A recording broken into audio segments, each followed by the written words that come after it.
사도신경으로 우리 신앙을 주님 앞에 고백드립니다. 나는 전능하신 아버지 하나님 천지의 창조주를 믿습니다. 나는 그의 유일하신 아들 우리 주 예수 그리스도를 믿습니다. 그는 성령으로 잉태되어 동정녀 마리아에게서 나시고 본디오 빌라도에게 고난을 받아 십자가에 못 박혀 죽으시고 장사된 지 사흘 만에 죽은 자 가운데서 다시 살아나셨으며 하늘에 오르셔 전능하신 아버지 하나님 우편에 앉아 계시다가 거기로부터 살아있는 자와 죽은 자를 심판하러 오십니다. 나는 성령을 믿으며 거룩한 공교회와 성도의 교제와 죄를 용서하는 것과 몸의 부활과 영생을 믿습니다. 아멘. 찬송가 585장입니다. 585장. 585장.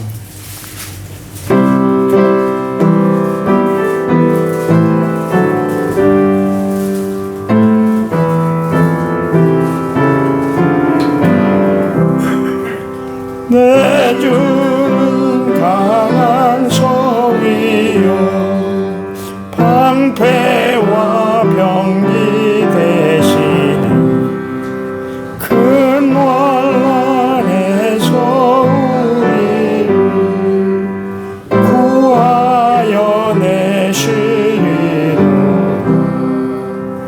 외던 수마귀는 이때도 힘을 써 모략과 권세로 무기를 삼으니 천하에 누가 다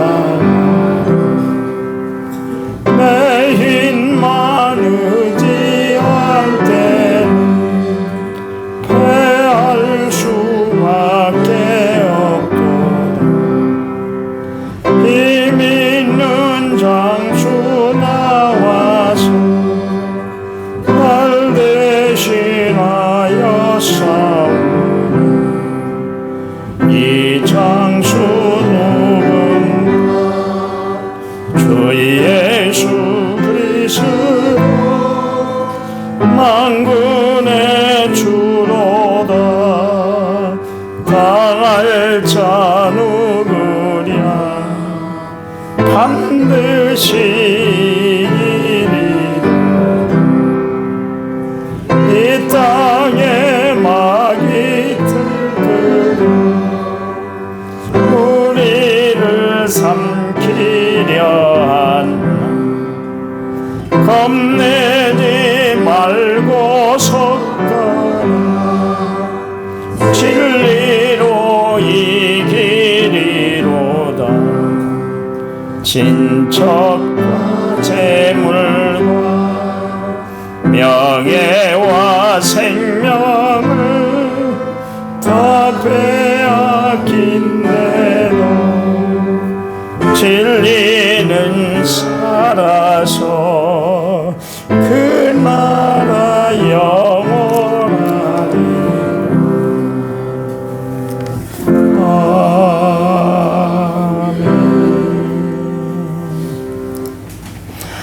성경 말씀 봅니다. 이사야서 40장 29절에서 31절. 구약성경 1015페이지. 구약성경 1015페이지에 있습니다. 이사야서 40장 29절에서 31절. 29절. 피곤한 자에게는 능력을 주시며 무능한 자에게는 힘을 더하시나니 소년이라도 피곤하며 군비하여 장병이라도 넘어지며 쓰러지며. 같이 읽습니다. 오직 여호와를 앙망하는 자는 새 힘을 얻으리니 독수리가 날개치며 올라감 같을 것이요 다른 먹질하여도 곤비하지 아니하겠고 걸어가도 피곤하지 아니하리로다. 아멘. 찬양 부릅니다. 찬양집 11번 나의 안에 거하라.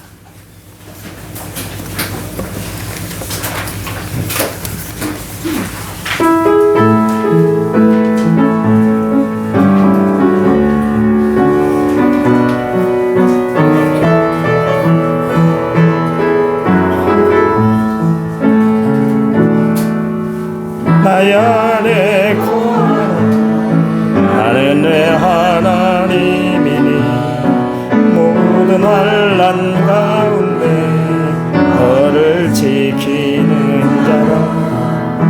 두려워하지 말라. 내가 널 도와주리니 놀라지 말라. 내 손 잡아주리라. 내가 너를 지명하여 불렀나니 너는 내 것이라. 내 것이라. 너의 하나님이라. 내가 너를 보배롭고 존귀하게 여기노라.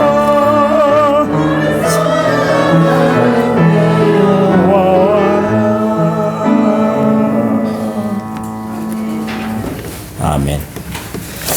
귀한 예물 드렸습니다. 1차 먼저 6,796번째를 제가 드렸고 감사의 예물 무명으로 드렸습니다. 하나님 감사합니다. 오늘도 우리의 삶을 주관해 주셔서 주님 은혜로 살아가게 하시니 감사합니다. 하루의 삶이 하나님 영광 드러내는 삶이 되게 도와주시고 우리의 모든 것이 주님 앞에 기쁨 되는 삶이 되도록 도와주시기 원합니다. 정성을 다해 귀한 예물을 드렸습니다. 하나님 드린 손길 하는 일마다 가정에 또 삶에 풍성하신 하나님의 은혜가 넘쳐나도록 축복해 주시옵소서. 말씀 들을 때 성령이 저희들 가운데 온전히 함께해 주실 줄 믿습니다. 예수님 이름으로 기도했습니다. 아멘. 그 어떤 발레리노가 서울국제무용 콩쿠르에서 심사위원장에 찾아갔어요. 자신이 왜 떨어졌는지 모르겠대요. 아니 고작 10분 그 내가 이렇게 춤추는 거 보고 합격 불합격 그렇게 할 수 있냐고 그게 평가가 되냐고 하면서 항의를 했어요. 불평하는 무용수에게 그 심사위원장이 이런 말을 했다고 그래요. 10분도 길다. 1분만 봐도 안다. 그런 이야기를 했다고 그래요. 전문가의 눈에 보면 그게 다 판가름이 나니까 이제 그렇게 이야기를 하겠죠. 그 무용에 대해서 전문가라 할 것 같으면 그 음악이 흐르는 복도에서 그 무용수들이 어떻게 걸음을 걷는가 그것만 봐도 아 저거 재능이 있다. 저건 안 되겠다. 그 평가가 난다는 거예요. 걸어가는 것만 봐도 걸어가는 것. 나에 대해서 잘 아시는 전문가가 계세요. 하나님이세요. 내가 어떻게 마음 쓰고 있는가 내가 어떻게 행동하고 있는가 하나님은 다 아세요. 다 아세요. 그 심사위원장이 그의 발걸음 태도만 봐도 아는 것처럼 하나님은 나의 모든 것을 다 아세요. 내가 무엇이 필요한지 내가 도대체 무엇을 요구하는지 내가 어떻게 살고 있는지에 대해서 하나님은 다 알고 계신다. 그런 이야기죠. 또한 내가 어떤 성향의 사람인지도 하나님은 다 알고 계세요. 그래서 시편 139편의 저자인 다윗은 다 아시는 하나님이시다. 하나님이 아브라함에게 직접 말씀하셨는데 창세기 17장에서 나는 전능한 하나님이시야. 그래서 하나님이 능치 못할 일이 없고 하시지 못할 일이 없고 보지 못할 일이 없고 행하지 못할 일이 없으시다. 그런 이야기죠. 하나님은 다 아세요. 다 아세요. 우리는 모르고 하나님은 나의 마음을 모르시는 것 같아요. 하나님은 내 형편을 전혀 신경 안 쓰는 것 같아요. 그러지만 하나님 다 알고 계시다니까요. 하나님 모르시는 것이 어디 있어요. 모르는 것이 있다면 그분은 하나님이 될 수가 없는 것이죠. 흔히들 사람들이 그런 이야기를 합니다. 밥심으로 산다. 특별히 연세 많으신 분들은 밥심으로 사시잖아요. 연세 많으신 분들이 곡기를 끊으면 금방 돌아가시더라고요. 요즘은 곡기 끊어도 뭐 류케에서 나오는 그 물을 그 영양가에 있는 그런 것들을 맞추니까 생명의 연장이 됩니다마는 하여튼 곡기를 끊으면 생명이 다하게 되는 거예요. 하나님의 말씀은 생명의 양식이에요. 우리가 살아가는 데 있어서 우리가 무엇으로 살아가는가? 하나님 말씀으로 사는 거예요. 하나님의 말씀이 없으면 영적인 죽음이 찾아오고 영적인 기갈을 맞게 되는 것이죠. 그래서 구약 성경에 나오는 선지자들은 이 땅에 기근이 먹을 것이 없어 기근이 아니라 하나님의 말씀을 먹질 못해서 기근이다. 이 이스라엘 백성들이 멸망한 이유는 뭐냐면 그들에게 하나님의 말씀이 없었어요. 그래서 호세아 선지자는 그런 이야기를 했잖아요. 하나님의 말씀을 알자 힘써 여호와를 알아야 된다. 이스라엘 백성들이 하나님을 몰랐어요. 하나님의 말씀을 무시했어요. 아니 말라기서의 말씀에 보니까 하나님 우리가 언제 제사를 안 드렸다고 그래요. 하나님은 언제 우리가 말씀을 어겼다고 그래요. 그러면서 막 되들었잖아요. 하나님의 말씀이 없다는 것은 말씀대로 살지를 않았다 그런 이야기입니다. 여러분 말씀 듣는 것이 중요한 게 아니에요. 맨날 말씀대로 뒤돌아서면 지 성질 다 부리고 살아요. 맨날 말씀 들었는데 불구하고 지멋대로 살아요. 여러분 그렇지 않나요? 교회에서 할 말 다 해버리고 상처 줄 것 다 줘버리고 서로 사랑하라 그랬는데 사랑은커녕 서로 나를 섬겨라 그런 자세로 신앙생활을 하는 사람들이 종종 있어요. 뭐 그 타이틀이 대수라고 그걸로 막 대세우면서 그렇게 이야기할 필요도 없는 것 같아요. 겸손하라 그러면 겸손한 거예요. 겸손하는 건 뭡니까? 내 자신을 십자가 앞에 무릎 꿇혀라 그런 이야기죠. 남을 나보다 높이는 것이 겸손인 거예요. 그냥 태도로만 겸손한 척 그러면 겸손은 모양은 있지만 경건의 모양은 있지만 경건의 능력이 없는 것처럼 그렇게 되는 거죠. 말씀을 먹어야 우리 영혼이 살찌워지고 건강하게 되는 줄 아시기 바랍니다. 하나님의 말씀을 들을 때 성령의 역사가 나타나요. 하나님의 말씀을 들을 때 악한 마귀 사탄이 물러가고 흑암의 권세가 물러가는 줄 믿으시기 바랍니다. 하나님의 말씀을 들을 때 믿음이 생기고 깨달음이 우리에게 오는 거예요. 말씀을 들을 때 마음의 걱정과 근심, 염려, 재리 아침 안개와 같이 사라져버리게 되고 또 빽빽한 구름이 물러간 같이 그렇게 물러가게 되는 줄 아시기 바랍니다. 말씀을 들을 때 우리는 모든 제약을 다 이겨낼 수가 있는 것이에요. 말씀 들을 때 믿음의 병, 영적인 병, 마음의 병, 육신의 병까지 깨끗하게 치료 안 받고 고침을 받게 되는 줄 아시기 바랍니다. 말씀을 듣고 우리가 그 말씀에 순종할 때 우리가 실패가 변하여 성공으로 역사되는 줄 아시기 바랍니다. 이 시간도 말씀 들을 때 여러분에게 온갖 은사와 놀라운 역사가 베풀어지는 줄 이 시간 기억하시기 바랍니다. 우리들도 세상에 살아갈 때 사면초가라는 그런 어려운 지경에 처할 때가 있잖아요. 도저히 어떻게 살아볼 기력이 없을 그런 절망스러울 때가 있을 거란 말이에요. 물질의 문제일 수도 있고 사람, 인간관계의 문제일 수도 있고 더 나아가서 뭐 육신의 질병 때문에 그럴 수도 있을 것이고 여러 가지 문제들 때문에 우리는 절망할 때가 참 많이 있어요. 앞뒤가 꽉 막혔네. 나 어떡해. 그럴 때가 있을 거예요. 여러분 이런 때 예수 믿는 사람들은 절대로 절망하고 좌절하지 말아야 돼요. 끝까지 견뎌내야 되는 줄 믿으시기 바랍니다.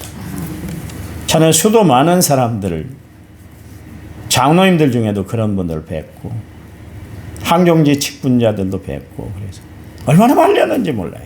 그렇게 하면 안 돼요. 어떤 분은 목사님 한강에서 정말 뛰어내리고 싶었어요. 너무 힘들었어요.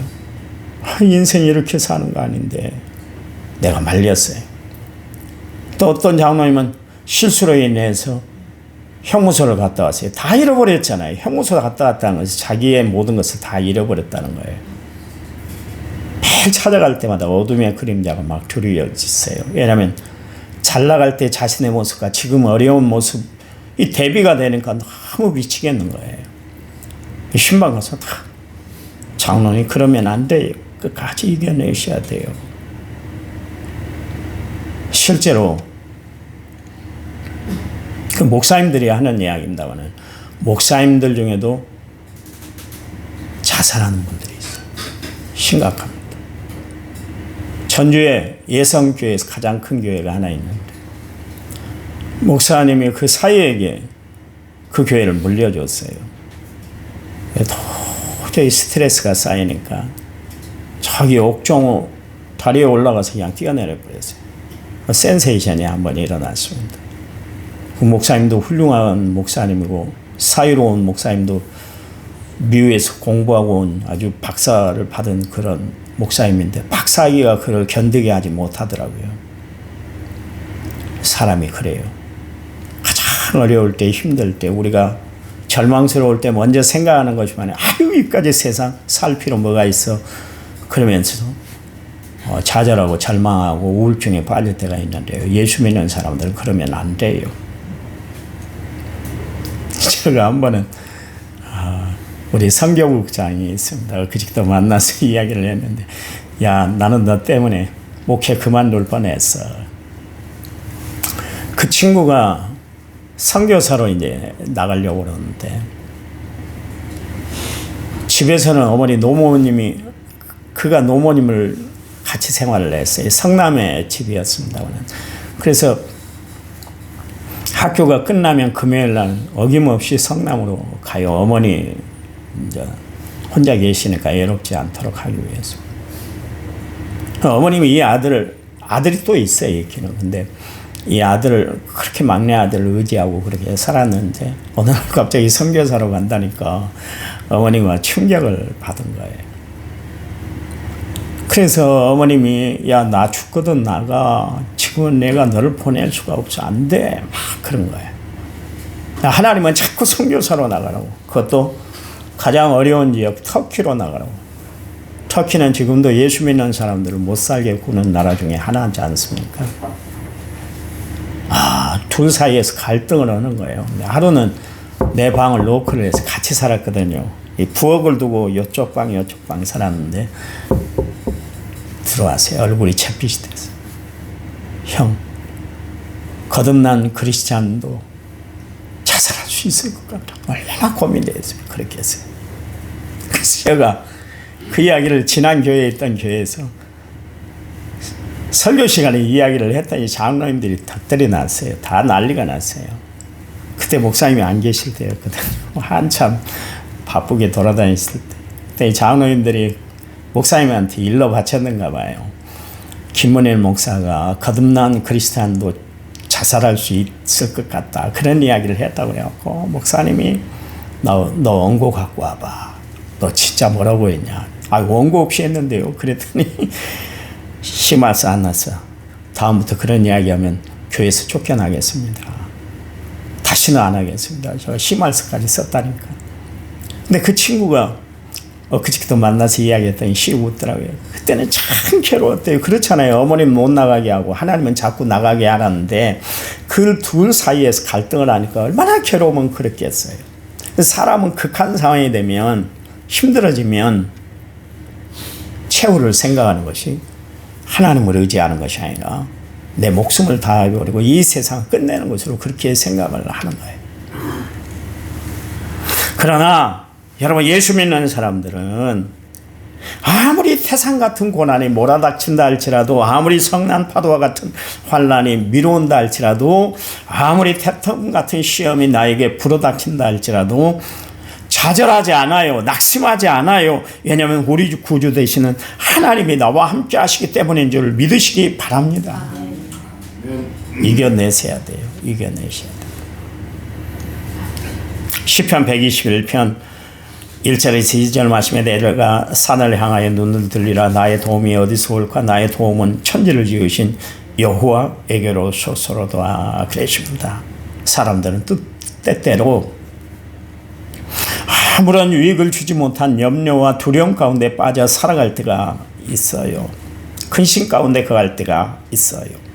그래서 두려움과 공포에 젖어서 살아가는 사람들이 의외로 많아요. 그것 때문에 불안증을 안고 살아가는 사람이 있는가? 그것 때문에 우울증을 안고 살아가는 사람들이 많이 있습니다.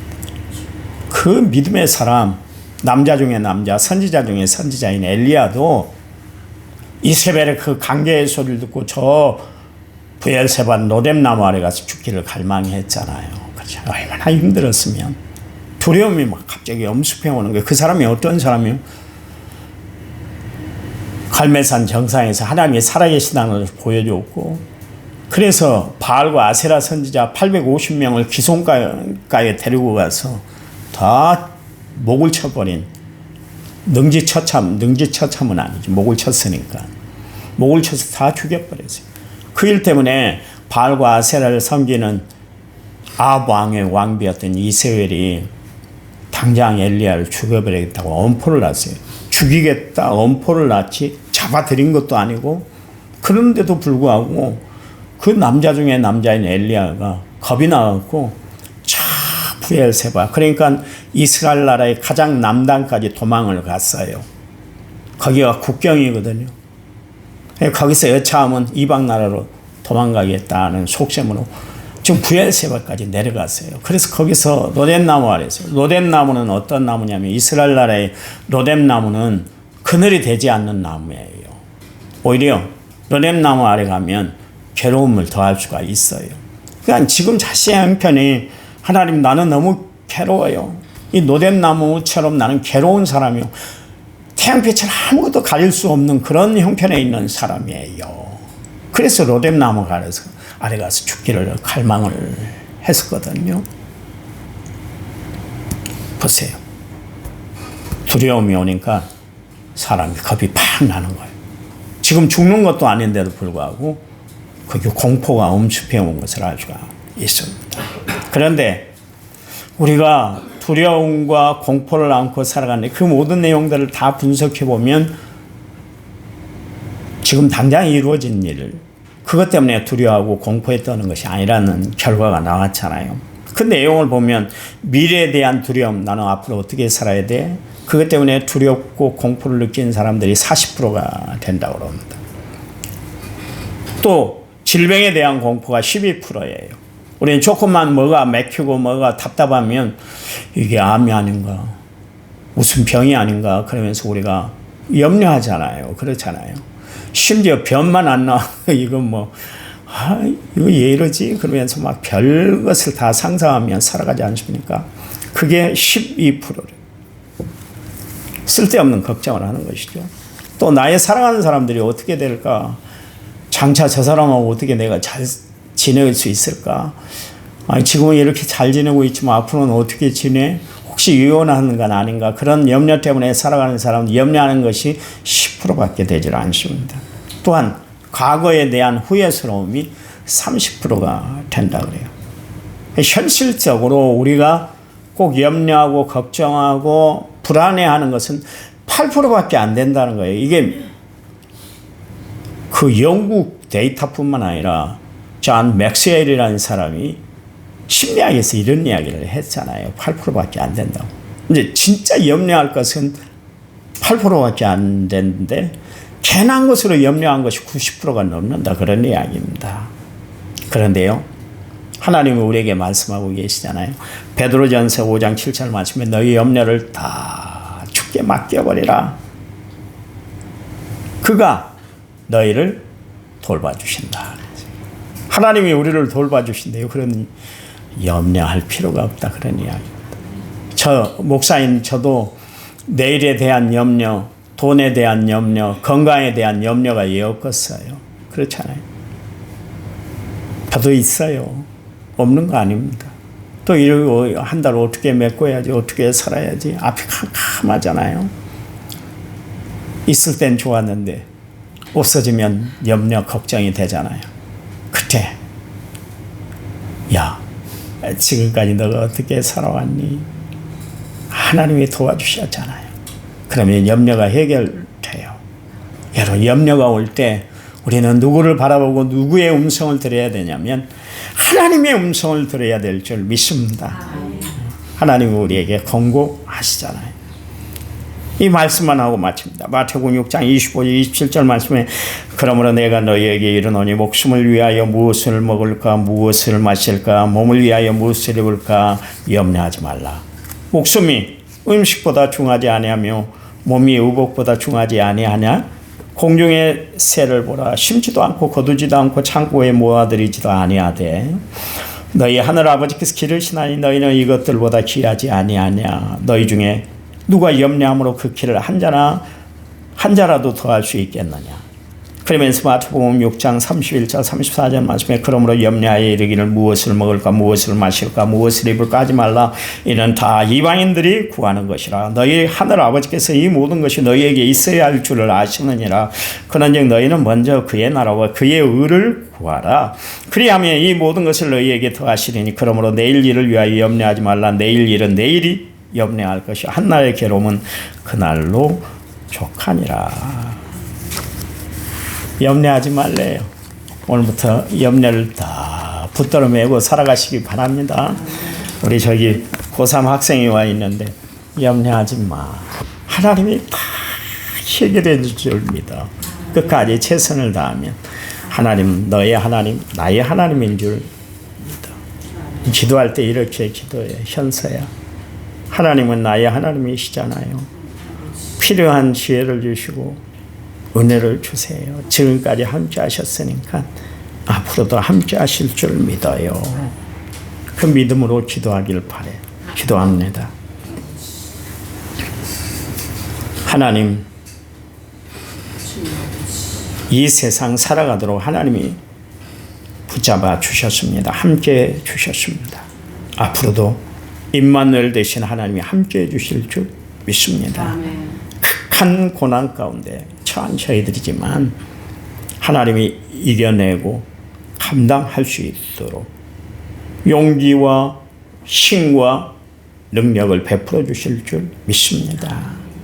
주님이 함께 하시면 능치 못할 일이 없을 줄 믿습니다. 왜냐하면 그 하나님은 합력해 선을 이루시는 은혜의 하나님이기 때문인 줄 믿습니다. 이번 한 주간 승리하도록 저희들을 이끌어 주시옵소서. 함께 하실 것을 믿어 예수님 이름으로 기도했습니다. 아멘. 우리 합심해서 기도합니다.